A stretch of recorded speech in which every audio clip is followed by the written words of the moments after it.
The show starts in 3, 2, 1, go. Good morning, CaneSport. It's the 28th of April, 2025. I'm Gary Ferman, the publisher of CaneSport.com, joined this morning by our managing editor, Matt Shodell, and Stephen Wagner, as we discuss the news of the day. And a lot to talk about, guys. It's been a very active weekend and continuing week moving forward here for the Hurricanes. Guys going out in the NFL draft, guys coming in the transfer portal. What does it all mean? We're going to do our best to break it down for everybody here right now on the show. I'm going to start with the commitments that Miami received this weekend in the transfer portal.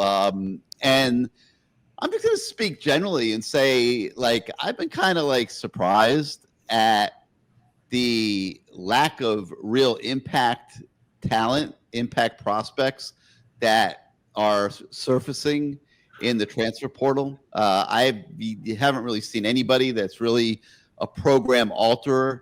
The Trevor Pena kid out of Syracuse that Miami tried to get in on at wide receiver. I mean, he would have been a nice piece to have. I'm not going to sit here and say he would have transformed the Miami offense because I don't believe that. And it's really gone, I don't want to say downhill because I don't want to diminish the guys that are coming that we're going to talk about in a minute. But, you know, Matt Shodell coins the word free agent, and it's ingrained in all of our heads that Miami should be signing free agents in the transfer portal. Matt, we're going to talk about BYU wide receiver Keelan Marion, NC State linebacker Kamal Bonner, and Texas kicker Bert Auburn here in a second specifically. But in general, I don't think that they're finding free agents. I think they're finding roster pieces and depth fillers. I don't feel like they are seeing prospects in the portal that are going to change the prospects for this team this fall. Well, look, I have a new formula for success. Okay, the transfer portal ain't it. You know, they're going to have 9 starters this year from the portal. And you just can't keep doing that year after year, especially like Gary said, these aren't, you know, all free agents. I would actually argue the majority of them are not that they've taken. But my new formula, again, this is to me what Mario needs to do. And fans can feel free to disagree with me for the first time that fans have ever disagreed with me because they always agree with me. Maybe this will be the first time they don't. Okay. The roster limit has expanded from 85 to 105 for ACC teams. SEC teams do not allow that. Now, there's a huge advantage to this that Miami is not taking advantage of. Miami's spending money, and they're going to probably wind up playing with 80 to 85 players on the roster because the theory goes, well, you can't pay 105 players. You're going to wind up with 105 average players. Yep. Am I gone? You're the only one that's on my screen right now. Wow, I don't even see you. Spotlight for a minute here. Oh, you're giving it to me? Oh, shit. Nobody wants me to have the spotlight. I look even worse when I'm in a big picture by myself. Anyway, here's the formula that I see how it should play out for Mario Cristobal to take advantage, right? Miami's always had, under Jimmy Johnson, it was about speed. Under Bush Davis, it was about evaluating guys who fell under the radar, et cetera, et cetera, et cetera. This is a prime chance for Mario Cristobal to load up his roster with 3-star guys, okay? Because 3-star recruits are not costly. And then you find out within a year or two, damn, this guy's going to be good, or hey, this guy's bad. Because the NFL draft, the majority of players in the NFL draft were 3-stars, okay? Not percentage-wise, but the overall number, because there are a lot more 3-stars than 4-stars and 5-stars, just in general, right? So percentage-wise, not even close. But all I'm trying to say with that is there are 3-stars who are NFL players that are out there. So if Miami can do a great job and stop just looking at 4-star and 5-star guys and put 10 guys on that staff only on 3-stars, like that is your job. You find us 23 stars in every single class from now on until the end of time that we can take and pay very little money to, and then we can take the 4 or 5 of those guys that pan out and stick them on the roster for 4 years. To me, that's the advantage Miami has right now that SEC does not have, and they're not taking advantage of it because they're signing like just guys. just guys in the portal. Everyone's excited about Keelan Marion. The guy's never had more than 446 yards, and he's a senior. If he's so great, I mean, C.J. Daniels had over 1,000 yards at Liberty. What makes this guy better than C.J. Daniels? He can return kicks. That's fantastic. But this is, I know people want to call him a free agent. He's not a free agent. He hasn't performed at an extremely high level at a high-level program. He hasn't done either of those things, okay? Does he have potential? Of course. They all have potential until they don't, which is why we're called fans. Miami fans are all hyped up on anybody Miami ever gets. No one's ever terrible.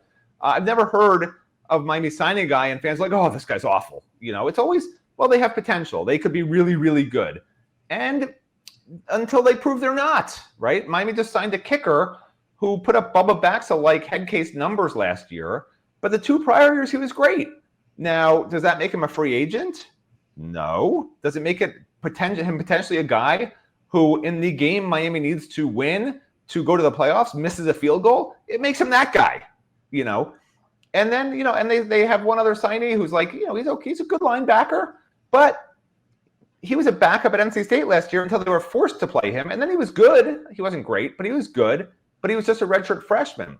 Does that mean he'll be a starter at Miami? I'm not even sure he'll start. I know people, because he signed, think he'll start. But Miami's, I think, still chasing linebackers is my understanding. This is the problem right now, is there's no free agent in the second portal window that Miami's been able to sign so far. And I'm not sure there's going to be. I think the second portal window was surprisingly short on talent. I think Miami felt like they had some guys that were going to come out in the portal they'd have a chance with that just never came out. And that's the other piece of this, and I don't want to keep talking, but this is the last thing I'm going to say, and hopefully I don't have to talk the rest of the show. Guys who sign with a program, okay, and they sign that first deal with that program, you might say, oh, well, they'll be gone in a year or two. Another school will offer them a fortune. They spend a year or two investing in that system. They make friends. They learn the coaches. They learn the system. They get paid.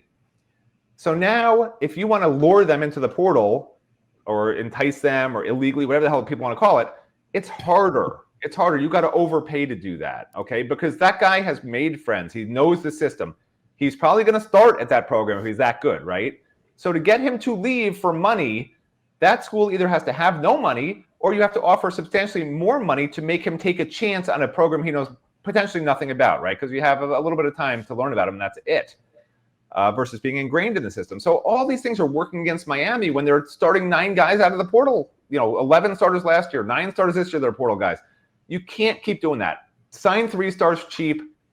Develop your 4 stars and 5 stars. Make that the bulk of your roster. Those guys will stick with you if they like you. And then you fill in 4 or 5 free agents every year, not just another guys. That's the formula. And it's just, I don't like it. It's disheartening to me. I want Miami to win championships. I'm not sitting here saying I want Miami to lose games every year and so I can be miserable with everyone else. I want them to win. This is my twisted vision of what could actually work. Call me crazy.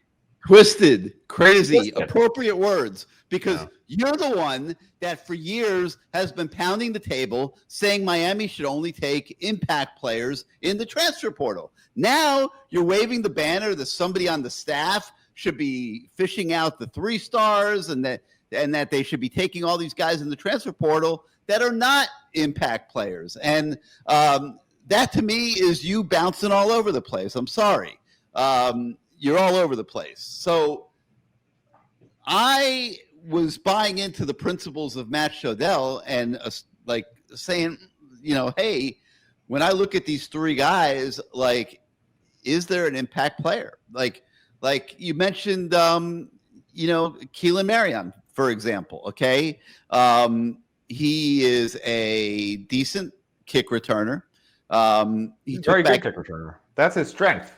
Yeah, right. He took back 18 kicks for 472 yards last year. Scored 2 touchdowns as a kick returner. So I'm actually going to rename him Ray Joseph. I'm renaming him. That's his new name. That's what I'm getting at. He's taking over Ray Joseph's job. Well, here's the question.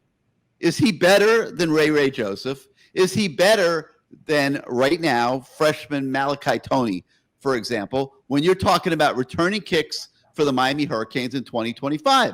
I have to say he probably is. Now, by the way, I'm glad you said that because I think Malachi Toney is more talented than this kid when you watch this kid's film. So that's just my opinion. But they're going to play this. This is Mario's thing. He likes competition and he likes experience. And he will bring in guys till the end of the earth for that purpose. And, I still think there's something to be said for just getting the elite guy who's definitely going to start. Well, if he is not better than Ray Joseph and Malachi Toney right now at this experience point of his career, then he's not even in free agent consideration. If he is a top-level kick returner for Miami next season, I think you got to call that a free agent. That's an important part of the football team. But clearly, that is why this guy was obviously taken. So is a kickoff specialist a free agent if he's really good at kickoffs? I don't understand. You can't pay a guy $500,000 to be a kick returner. He needs to also be a really good slot receiver. Am I crazy? Okay, I don't understand. Let's take a look at what he did as a receiver. He had 457 reps last year. He graded out 67.5%. He caught 24 passes for 346 yards and a score. As you noted, at a lower level program. His best season was when he was a redshirt freshman, and he had 474 yards on 28 receptions. Okay, those are pedestrian stats for a receiver in the transfer portal. I think that's something that we all would agree on. This is not a program-changing wide receiver that's being brought in here. But if he can return kicks and better than Ray and Toney, and he could be a rotation guy at receiver, then I think come September, October, that we would be calling that one a win. Do we all agree on that? Steven, chime in on that. Would you agree with that? I think so. Kind of what you guys were saying, or what Matt was saying, the spring portal window was pretty underwhelming more generally. There just aren't options there. You look at guys that, really had, the opportunity to be major impact guys at positions where Miami needs help. You've got AJ Halsey from Houston that Miami's going after and, is probably going to command, a pretty substantial bidding war. And then you had Trevor Pena, who, Fran Brown was saying that he was claiming that he was demanding $2 million to stay at Syracuse. I don't know if that was true or not, but that's what Fran Brown said. And now Trevor Pena is at Syracuse. I think kind of whenever you look at, what was really available in the spring window, you kind of have to be honest with yourself and say, okay, these are depth fillers. These are guys where honestly, I don't know if these are going to be dudes that are going to be able to come in and beat out the guys that we already have on the roster. Now, is it a problem or is it a bad thing to use the portal to, rely on depth fillers and, use them as kind of backup options? No, definitely not. In fact, I think that's kind of what Miami would really like to get to, is to the point where, they're overwhelmingly reliant on their high school guys, the guys that have been in the system for several years, and then they're able to go to the portal and get, a second cornerback, a backup offensive guard, a safety that's going to be good for 15 to 20 snaps a game, or something in that range.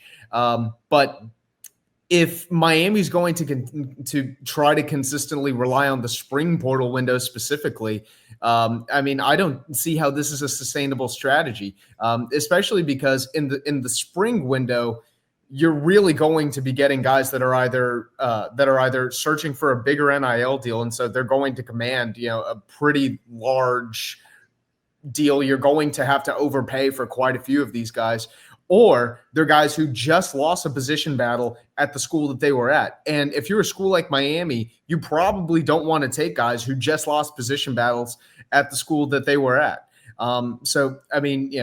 I think kind of going back to what Matt says, if you can do a better job evaluating these 3-star guys out of high school, you can probably get better value for a lot of these guys and what they're going to be commanding coming out of the transfer portal. Especially if you're going to be having to use the transfer portal for depth, which I think right now is pretty much what Miami's kind of being forced to do. Yeah. Oh, Gary's on mute, so that's good. Because I have some responses to Steven. So first of all, backup reps shouldn't go to transfer portal guys. They should go to young guys you want to develop. Second of all, Pena, I know you misspoke, but he's at Penn State, not Syracuse. My bad.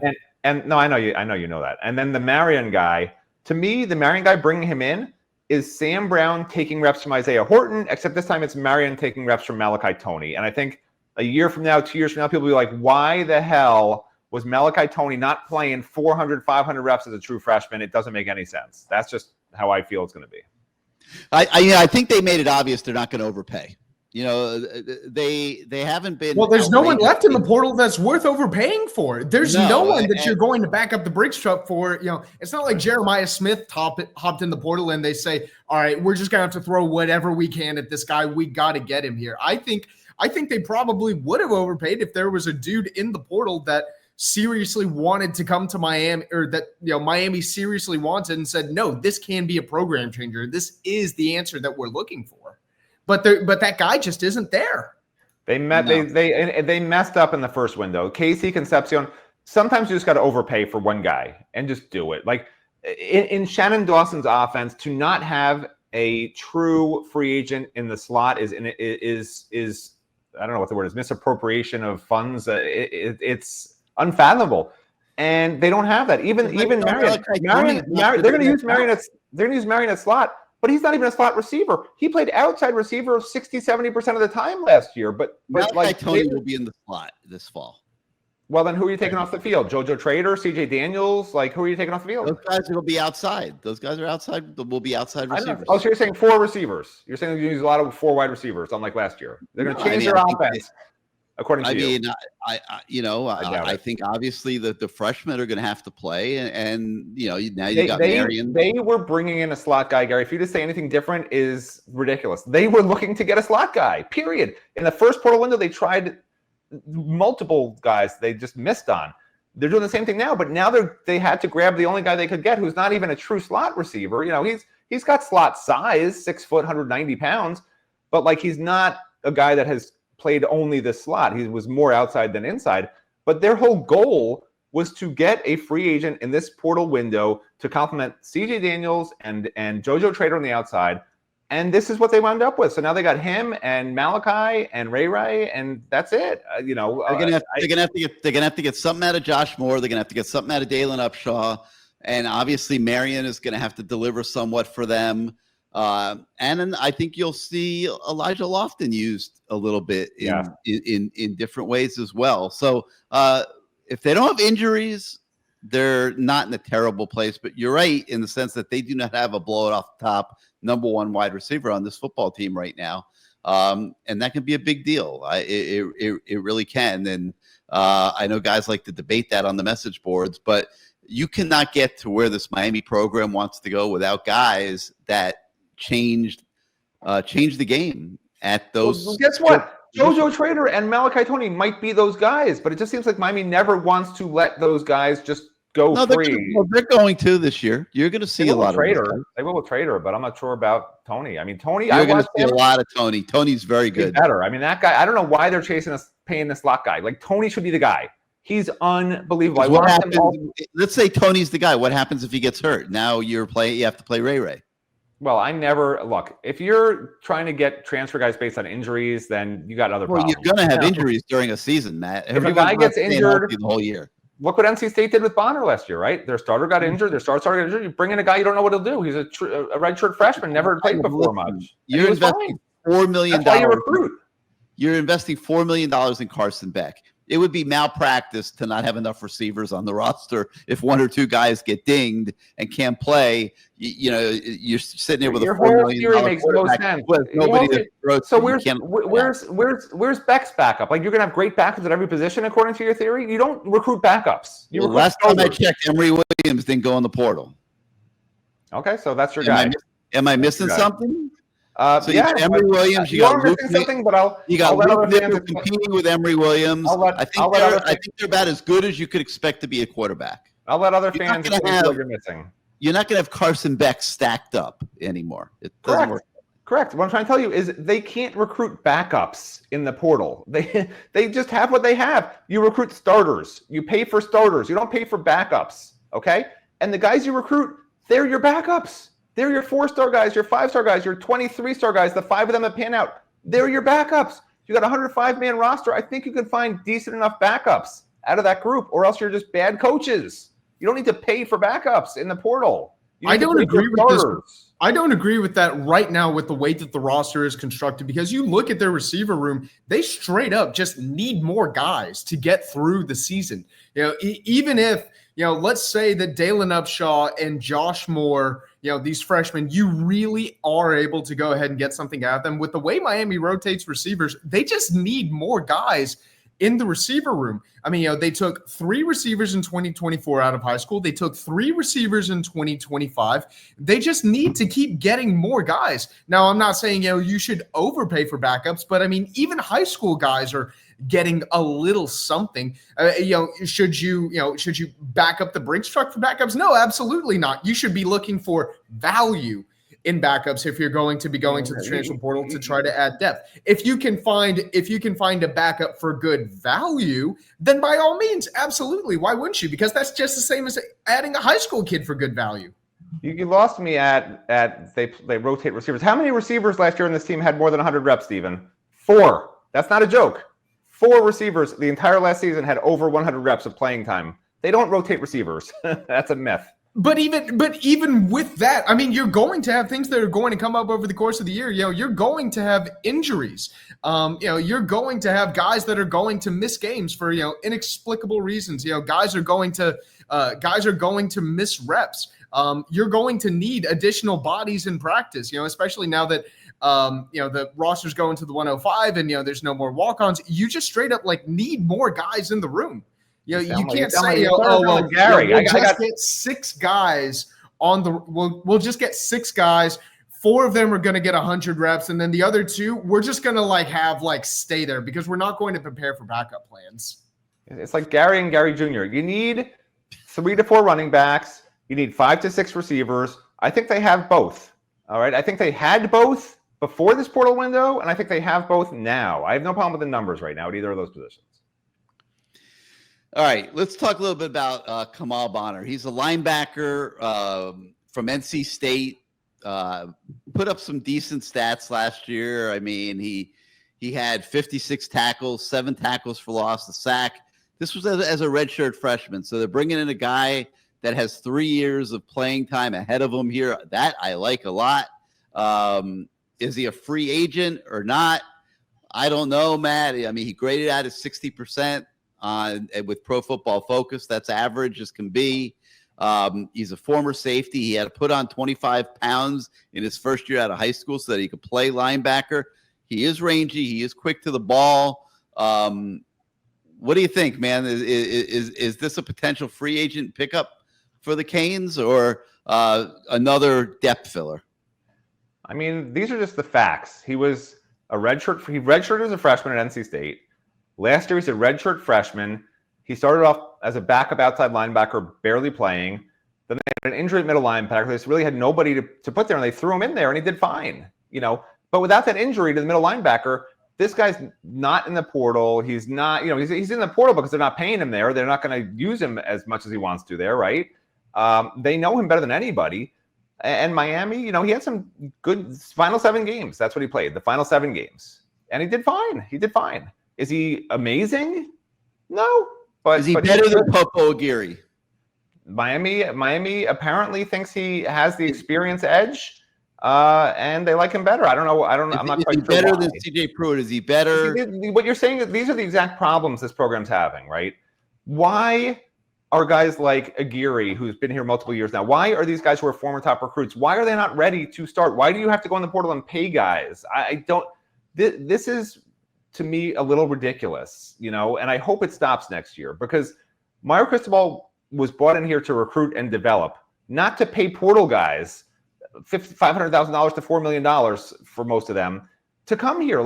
That doesn't make sense to me. At some point, show us what you've done. Put Aguirre on the field. Put Pruitt on the field. I want to see what you've done. Have you ruined guys? Are they terrible now after they were 4-star recruits? Or are you not evaluating well enough? Or are they ready? It's one or the other. Either they're failing as recruiters and developers, or they're not. And I'm ready to see it. I don't need to see half the team be transfer guys again. I know they're going to have that again, but I don't love it. It's just me. I just don't love it. The problem, Matt, is if you deceive yourself that you're something you're not, regardless of what you did in recruiting, you're wasting football seasons getting the hard lessons, and you have to be open-minded about what you are. Imagine last year's team without Cam Ward. Okay, you got the franchise quarterback. He ends up as the number 1 pick in the NFL. Oh, I'm not against free agents. No, but here's my point. What would the record have been last year without Cam Ward? Forget about it. Seven wins, right? Yeah. And these NFL drafts that keep coming up just keep confirming for us what we already know, in that there is not a lot of impact talent that's been recruited into this program. This is a program that is going year to year right now, trying to put together the best roster it can, and then going out and trying to win as many games. How many more years does this have to take? He's been in 3 years. How many more years is it going to be? I don't know. No argument. It hasn't gone perfectly, and I think the one place where Mario, with the staffing and budget that he has, out of the gate, needed to put together a top shelf scouting department. You're recruiting way too many players every single year to not have an NFL level scouting department. And they brought Alonzo Highsmith into the building. He has connections all over the NFL. I've been pounding the table on this for 5 years. I still believe that he could have gone out and hired, with the budgets that Miami has, 4 top shelf NFL scouts. You may have to pay them more than they're making in New England or Cleveland or Philadelphia, but get 4 guys that are experienced, that know what they're looking for when projecting forward football players, and try to improve your hit rate and try to improve the top tier of talent in your program. And that has not really happened here to the degree that they would have wanted to. And that's why they've had to use the portal and try to piece together these rosters here in the months leading up to September for now going on 4 years now. There's no end in sight on this. Next year will be the first year that a true Mario Cristobal recruiting class will become eligible for the NFL draft. And it's going to be very interesting to see what the results of that are a year from now. But right now, I mean, you look at what happened in the draft this year. You had Cam Ward go in the first round, Arroyo go in the second round, and then another Miami player wasn't picked until the 5th round when Jalen Rivers, Kiko Manoa, and Tyler Barron were drafted. And in 6th round, Andres Borregales, in the 7th round, Damian Martinez. But Arroyo, Rivers, and Borregales were the only 3 Miami players drafted this weekend that were recruited the traditional way. Okay. And that's not all on Mario. That's the end of the Manny Diaz regime too. But to me, at Miami, that is not good enough. That is something that they must improve. It looks like it could be a little bit better than that next year. But they got to do a better job of getting impact high school recruits into this program that they can develop. And then they don't have to go into the portal to fill depth. They can go into the portal looking for Cam Ward, who is a program-changing talent. No, I understand that. But it's great to have that philosophy, which you have had consistently, but has not been the reality that we've been living under and discussing on this show. So you can clap, and pat, figure out some way to give yourself a kiss you can go kiss yourself on the arm, whatever you need to do to glorify yourself, Matt Shodell. But that hasn't been reality. It just is not, and it's still not reality, which is why they're in the portal right now, taking Keelan Marion, Kamal Bonner to fortify the linebacker core. And now I'm going to get to a guy that Stephen Wagner can steal the show because he is a maven on Texas kicker Bert Auburn. And Stephen is a big Texas football guy. So he understands what's going on in Texas. This Bert Auburn guy, Stephen, was the goods early in career. In 2022, he hit 21 of 26 kicks, had a 49-yarder. In 2023, he made 29 of 35 kicks, had a long of 54 yards. It was looking like he was one of the best kickers in the country. And then in his junior season of 2024, he had a complete, total meltdown, okay? Let's call a spade. He made 16 of 25 kicks. He did make a 49-yarder, but he was just 6 for 14 on kicks of 40 or more yards. He is coming to Miami because he is not welcome in Austin anymore. They have kicked him out of your alma mater and said, go to the portal and find yourself a new home. He is found it in Miami, and from people I talk to, they are convinced that they can turn this kid around. They feel they have the support structure in the program. They feel they have the coaching in the program. They think Brent Austin rather, can come in Auburn. here. You got both names wrong on that one, Gary. Brent Austin, okay. Bert Sorry, Auburn. I'm mixing. You're getting too excited. I'm doing terrible here. I'm mixing them up with the DB. You got a good metaphor with the kicked him out. No, I'm mixing them up with the DB, Brent Austin, that is visiting today. Bert Auburn, okay, let me get this straight. Okay, Bert Auburn, they feel they can turn around. And it's going to be very interesting to see because they got a kicker in the program by the name of Carter Davis, who came in the portal from FAU. This kid's got a huge leg, man. When this kid kicks, the ball explodes off his foot. When I watched him in spring practice, he was surprisingly pretty accurate. There's a reason why Abram Murray was sent to the portal. He wasn't the best kicker in spring practice. And I like this pickup of Auburn, Stephen. I think it's really not a lot to lose. And tell us your thoughts on what you saw from Auburn earlier in his career and whether you think he could turn it around at Miami. Well, thank you, Gary Shodell. Thank you, Matt Ferman. I'm going to take the floor from you. I think whenever you look at what Bert Auburn is, it's not like he's coming to Miami and Miami's going to have to elevate him to a new place and a new level that he's never been at before, even though they do have guys that have pretty good records working with kickers. Dennis Smith, the executive director of football, he has a very extensive background as a special teams coordinator. They've got two, I think, very good special teams assistants with Danny Coulter and Ferris Issa. But whenever you look at someone like Auburn, I really do think that it was far, far, far, far, far more on the mental side than anything was on the physical side. I mean, so much of kicking is mental. And I think it was just one of these things where once he got into his own head and once the pressure kind of started to mount, it was just one thing led to another. Because, by the end of his tenure in Austin, it wasn't that he was, he was simply being asked to make kicks that he wasn't capable of making. It's that he was just shanking field goals left and right. He missed a potential go-ahead field goal, or I can't remember if it was a go-ahead or a game-tying field goal in the SEC championship game. He missed two really huge kicks in the fourth quarter of Texas's college football playoff game. I think it was like the quarterfinal against Arizona State. He struggled pretty badly against Texas A&M. He was, I think, like 10 of 16 or something like that in the back half of Texas's season. Wasn't good. But we've already seen what he can do. His sophomore year, which was his first year as a true starter, in his second game ever, he kicked what a lot of people thought was going to be the game-winning field goal. He kicked a 49-yard field goal with less than 2 minutes to go to give Texas the lead over number 1 Alabama in his second game ever. That's a big pressure kick. The next year, he kicks a game-tying field goal with 2 minutes left against Oklahoma in a big rivalry game. That's another huge kick. And then after that, he kicks what ends up being the game-winning field goal in overtime against Kansas State.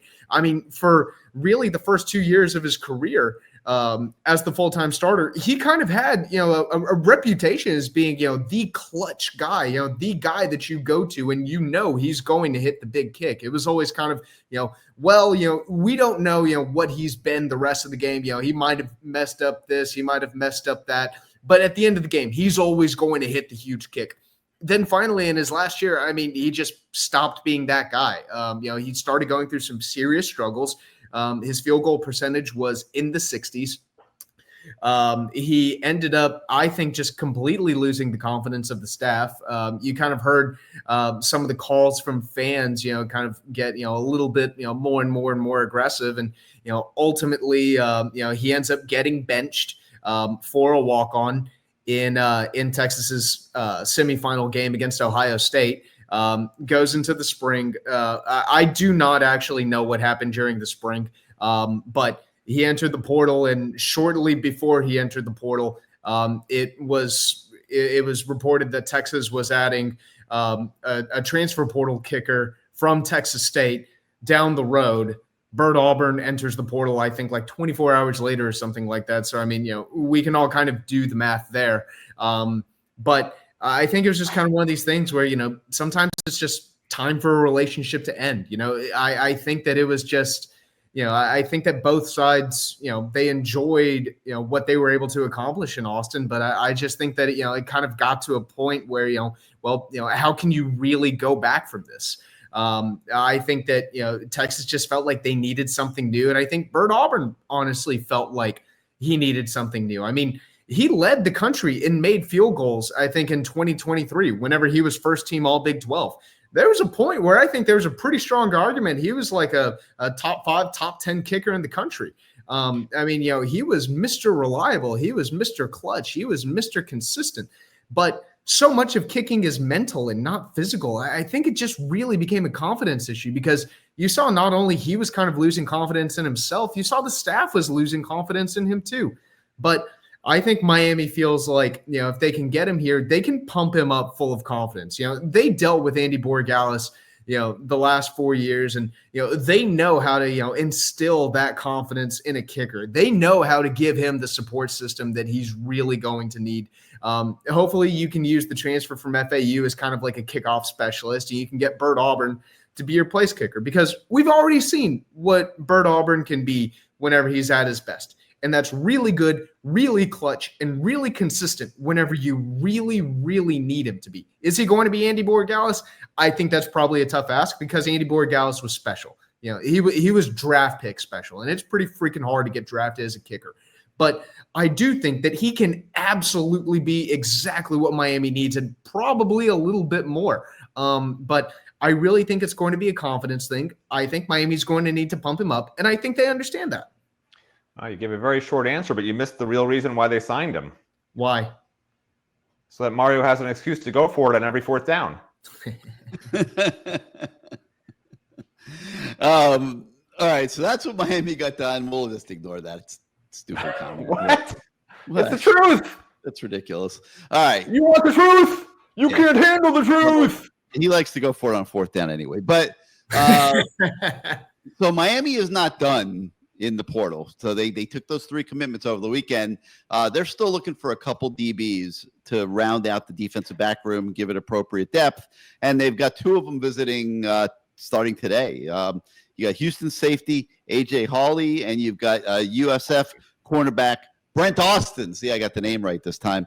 Those 2 will begin their visits this weekend. Matt, I guess I'll go to you. Continuation. Looking for those depth filler type players in the portal. Are you okay with these 2 guys? Well, I think if they get Halsey is his name, but I think if they get Halsey, he's the best of the entire haul for the second portal window so far. Really talented safety. I think he and Poyser will be a great tandem, and then you got really good cornerbacks. Like that defensive backs room is going to be sick, and I do think they're going to get him. My biggest question mark with this team is going to be middle linebacker and defensive tackle at that point, which basically means stopping the run. Like if Miami can find a way to stop the run with Corey Heatherman, this is a top 20 national defense in probably most of the categories that matter. That's if they get him and if they stay healthy at safety, because there's, when you're looking at the next guy up, like Gary and Stephen were talking about with depth, whatever, but you're talking about Dylan Day and Marquise Williams, who are fine, but they're not going to be at the same level as Poyser and Halsey. And that's the thing, right? You can't just have starter depth. That just doesn't happen. Guys in the portal aren't coming to Miami to be backups. That's the problem. So that's why you have to have these younger guys who are ready to step up, the Dylan Days, et cetera, et cetera, et cetera. And they don't really have those guys right now. It's Dylan Day and nothing else. I guess Amari is the next guy after that. So, so not good depth at safety, but they got to get Halsey, period. And then, Brent Austin's interesting because this is another example of Mario being Mario, as I like to say. If there's a good player in the portal, even if it's at a position where they're pretty good, but if he's not quite sure, right? Xavier Lucas right now looks like probably the starter opposite OJ Frederic, and Lucas was a backup at Wisconsin last year, right? Frederic, actually, fans don't want to say it, but he faded a little bit down the stretch the last few games last year, right? So, Mario, he gets a little antsy, and hey, this guy's up the street. He had an interception against us last year. 4 tackles, looked really good. He can help out room. He can compete to start, right? So they're going to bring him in for a visit today. And I spoke to his agent at length, and we have a story with the agent up this morning. He has 4 other visits that are already scheduled, and this is the first of his visits. Mario's biggest job, and I have no problem adding him if they want to add him. I mean, to me, he's not a free agent, but he's good, right? He can compete to start and provide depth. They have Ethan O'Connor and Jadaeus Richard, and you go down the list. But what they're going to somehow have to convince him is that he can come in and start, right? Because again, these older transfer portal guys are not looking to come in and be a backup. You can give him an extra $300,000 or whatever it's going to be. If he's going to be a backup at Miami, his goal in leaving USF is to show he can do it at a higher level program and then get to the NFL. You don't do that being a backup, right?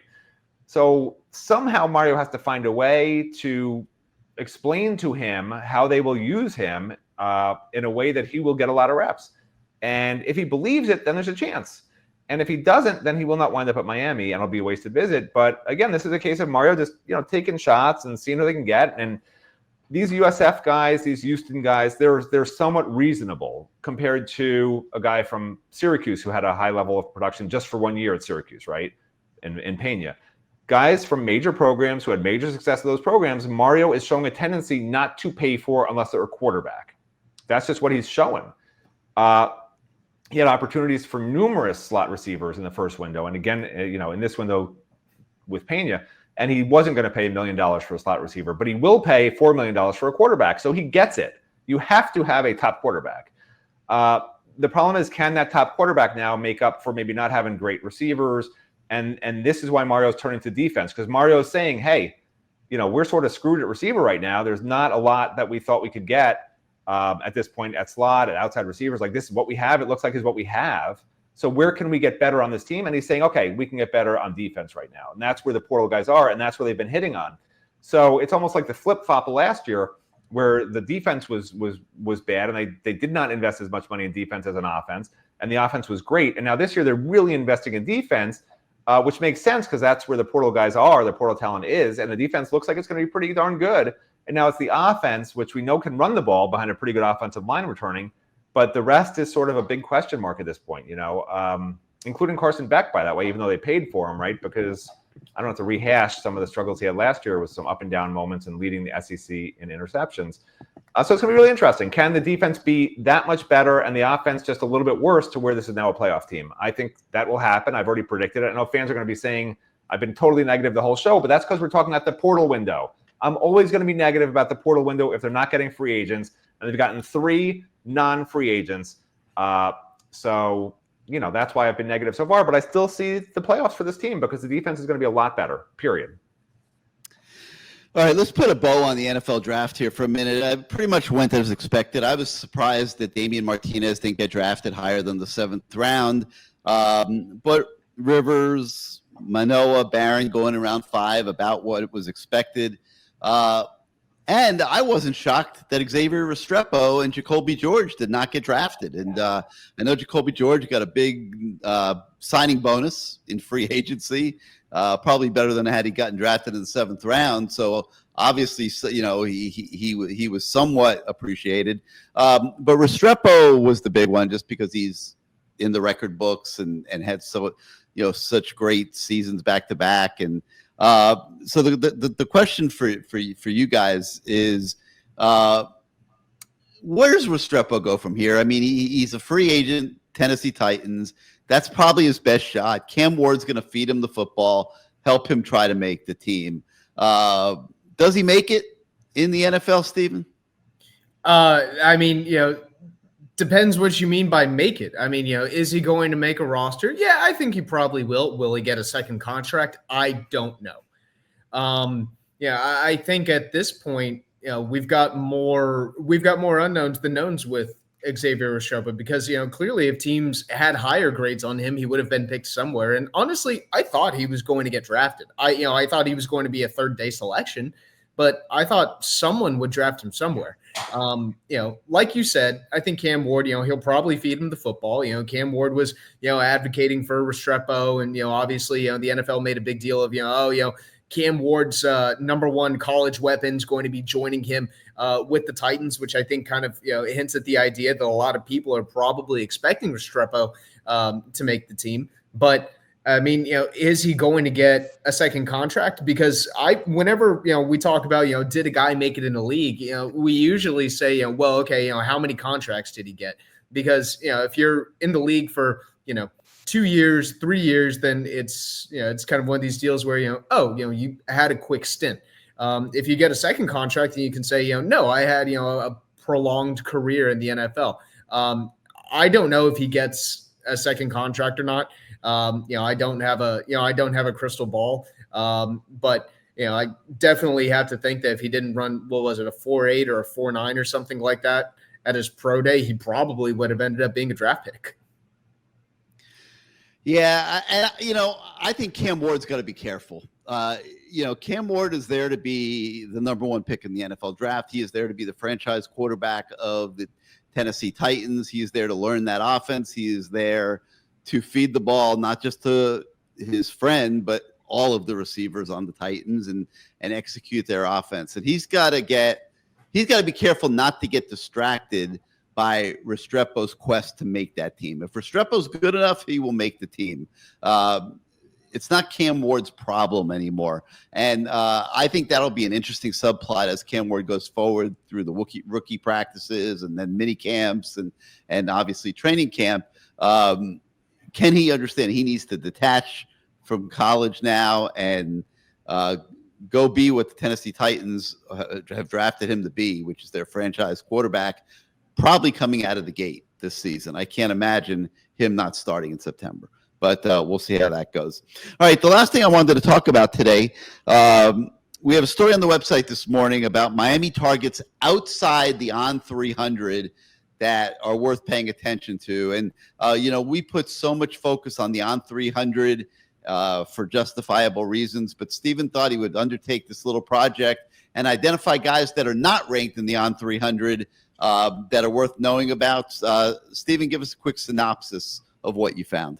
Yeah, basically these are guys that, they might not have 4-star ratings. They might be, listed as, 3-star recruits, or, they might have, 1 or 2 different services that actually list them as 3-star recruits. But they're guys that Miami feels like are absolutely studs and dudes that Miami really wants to get. And keep in mind, these are, uncommitted guys. But, if you're looking at the story, if you're looking at the story on the website, you're looking at the front page. The guy that you're going to see on the cover photo is Blake Stewart, safety out of Georgia.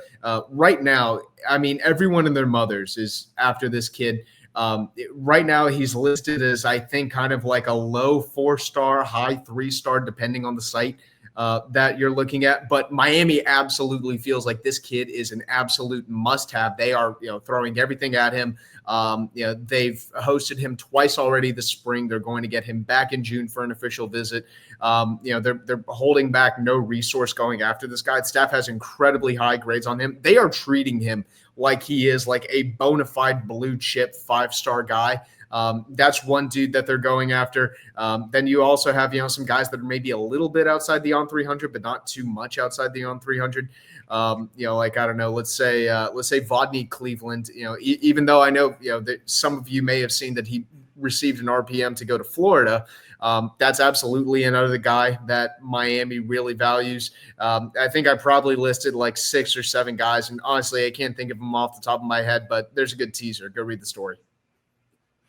All right, so you guys can check that out this morning. So that's going to do it for today for Good Morning CaneSport. We thank you so much for starting out your day with us. If you're not yet a subscriber to CaneSport.com, you've been seeing the streamer on the bottom of the screen. Please go to our website, become a member. Your subscriptions are what allow our entire team to do what we do every day to make you the most informed fan out there.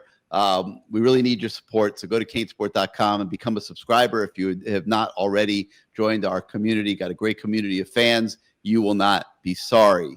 So for Matt Shodell and Stephen Wagner, I'm Gary Ferman. Thanks again for joining us, everybody, and we will see you next time.